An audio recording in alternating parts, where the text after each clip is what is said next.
महाराज युधिष्ठिर ने भगवान कृष्ण से पूछा कि आश्विन कृष्ण पक्ष की एकादशी का क्या नाम है और इसका व्रत करने से क्या फल मिलता है। तो भगवान कृष्ण ने कहा कि आश्विन कृष्ण पक्ष की एकादशी का नाम इंदिरा एकादशी है। इसकी कथा सुनने से ही वाजपेयी यज्ञ का फल प्राप्त होता है। इस एकादशी का व्रत करने से मनुष्य के सभी पाप नष्ट हो जाते हैं और उसके पितरों को भी अधोगति से मुक्ति मिलती है।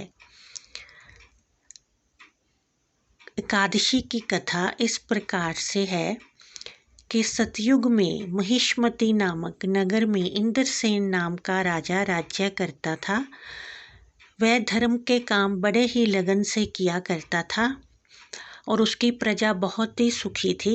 वह अपने पुत्र पौत्रों के साथ बड़ा ही सुखपूर्वक जीवन व्यतीत करता था।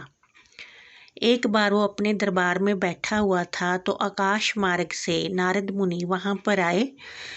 तो राजा ने उठकर उनका बड़ा ही आदर सत्कार किया और आदर के साथ उनको आसन पर बिठाया। नारद मुनि ने कहा कि मैं ब्रह्मलोक से यमलोक गया था।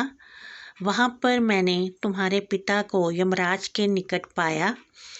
तो तुम्हारे पिता ने तुम्हारे लिए संदेशा भेजा है कि मैं अपने पिछले जन्म के किन्हीं कर्मों से यहाँ पर यमराज के निकट हूँ। अगर मेरा पुत्र इंदिरा एकादशी का व्रत करे और उसका फल मेरे निमित्त दे दे तो मैं भी विष्णु लोक को जा सकता हूँ। राजा ने नारद मुनि से कहा कि आप मुझे इस व्रत का सब विधान बताइए, मैं इस एकादशी का व्रत अवश्य ही करूँगा। तो नारद मुनि ने कहा कि तुम 10वीं के दिन ही नहाकर पूजा पाठ कर श्राद्ध करो और एकादशी के दिन व्रत करो और सारा दिन व्रत करने के बाद शालीग्राम की मूर्ति के आगे श्राद्ध करो और बचा हुआ नैवेद्य जो सूंघ कर गौ माता को दान कर दो और ब्राह्मणों को भोजन करवाओ। द्वादशी के दिन फिर से तुम सुबह उठकर ब्राह्मणों को भोजन करवाओ और वो सारा फल है जो तुम अपने पिता के निमित्त दान दे दो।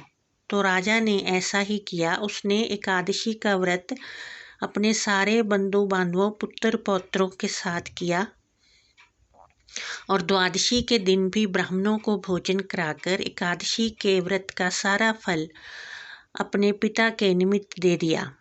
तब पुष्पों की वर्षा हुई और उसने आकाश मार्ग से देखा कि उसके पिता गरुड़ पर बैठकर विष्णु लोक को जा रहे हैं।